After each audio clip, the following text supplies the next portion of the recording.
Looking for Johnson. They clipped it. Clifton ahead of the field wheel. On August 24, 1979, the Washington Wizards, previously known as the Bullets, made a major visit to China.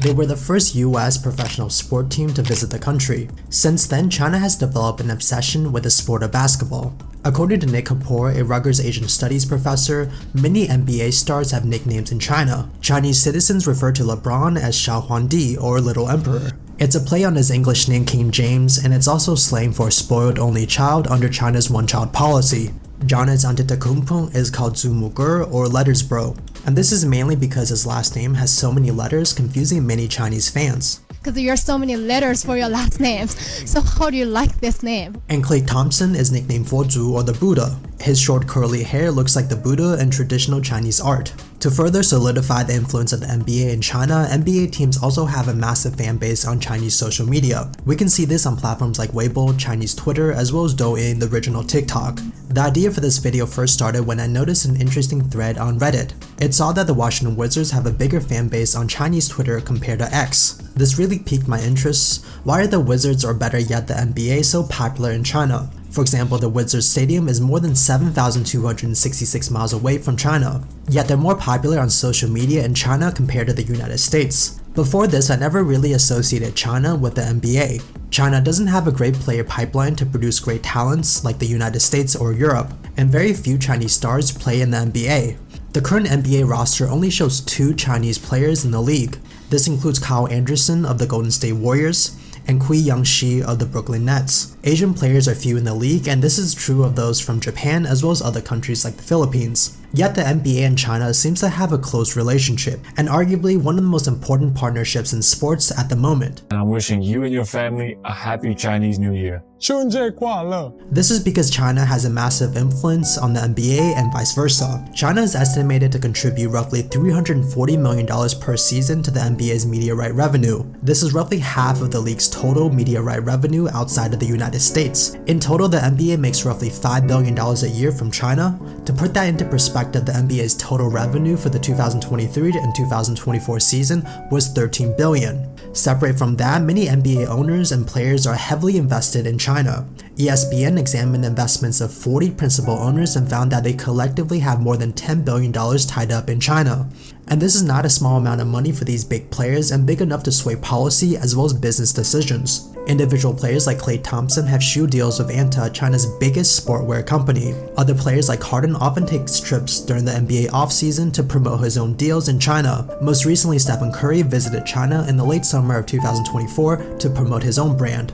About 800 million Chinese people watch NBA games on TV and online. Top games attract more viewers in China compared to the United States. Over 620 million Chinese people are basketball fans. Of those, 140 million are hardcore fans. In the United States, roughly 1/3 of the population are NBA fans, or roughly 100 million people. Of those, 23 million people are hardcore fans who regularly keep up with the sport. This means that China's massive population and devoted fans cannot be ignored by the league. According to Ming Wan, an analyst and commentator for Tencent, he said that basketball is a part of Chinese culture, and he's 100% right. Basketball's journey in China began in the late 19th century, shortly after the sport was invented in the United States. Missionaries from the YMCA Corporation traveled from the United States to China.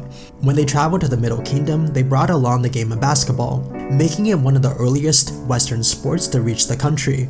Basketball quickly gained popularity, especially in cities and school, and it was a modern, accessible way to exercise. Basketball grew in most of the major cities like Shanghai, Beijing, and Chengdu. And I remember seeing huge lots dedicated to the sport of basketball when I was visiting Chengdu. And each of these courts were full of students playing the sport. And it also grew as urban student communities traveled home, introducing the game to their hometowns. It became a national pastime in 1935.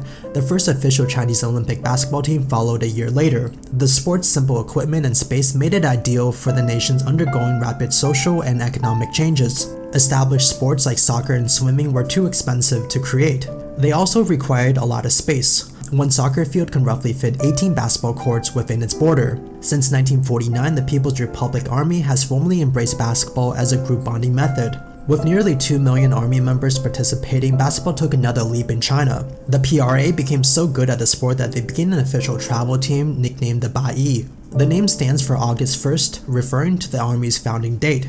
Helen Gao, a freelance writer based in Beijing, said that basketball was the most popular hobby among soldiers. Even people who lived in extreme poverty played basketball since it could be easily played with minimal equipment. Basketball was also added to the PE classes, and it became a part of young Chinese students' lives. These early institutional endorsements laid a foundation for basketball's current popularity. But what really cemented the influence of the NBA in China happened in the late 80s and 90s. In the 1980s, NBA Commissioner David Stern made one of the best deals ever with the Chinese government. This deal allowed free broadcasts of official NBA games on CCTV, China's biggest free TV channels. And the strategy the NBA pursued here was one of free mass dissemination. And although games were broadcast 10 years before, the popularity of the NBA in China skyrocketed in the 90s. This growing interest is mainly due to the Houston Rockets drafting the Chinese superstar Yao Ming. Yao Ming is the first East Asian face that many of these viewers saw in the NBA, and many fans turned to cheer him on. In his first 7 games, he averaged only 14 minutes and 4 points. But on November 17th, he scored 20 points on a perfect 9 for 9 from the field and 2 for 2 from the free throw line.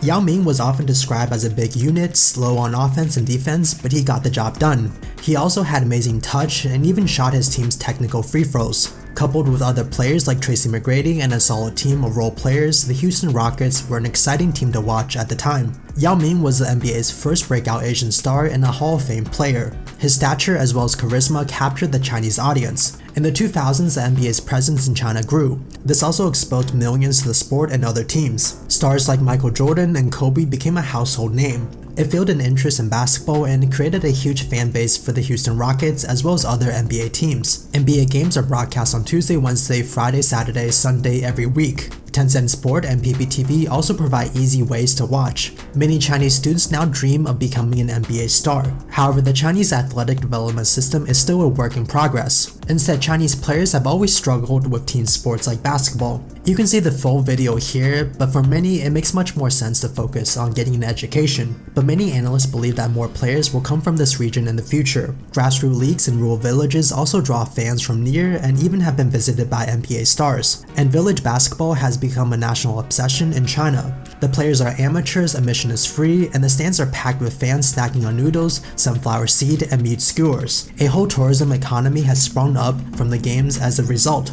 and this has even drawn NBA stars such as Jimmy Butler. The Chinese government also actively promotes basketball as part of its broader goal of building a sporting nation. In 2015, China's Ministry of Education made basketball mandatory in PE classes. The government's support has helped professional leagues and youth tournaments to flourish. This has even further embedded basketball into the country's sporting culture. The digital aid has also brought basketball closer to Chinese fans. Fans can use Weibo and WeChat to engage with basketball content. NBA stars like LeBron James and Stephen Curry have made a massive following in China, where they're often treated like celebrities. This social media engagement built fans' loyalty and a community among basketball fans. They blend basketball culture with fashion and lifestyle. The CBA has increased local interest. It gives fans a regional source of accessible basketball. Chinese players who have stint in the NBA like Yi Jinling and Zhou Qi are now back in the CBA. The NBA, however, is still the peak of pro basketball. From its root in the late 19th century to the modern era, basketball has grown to become China's most beloved sport.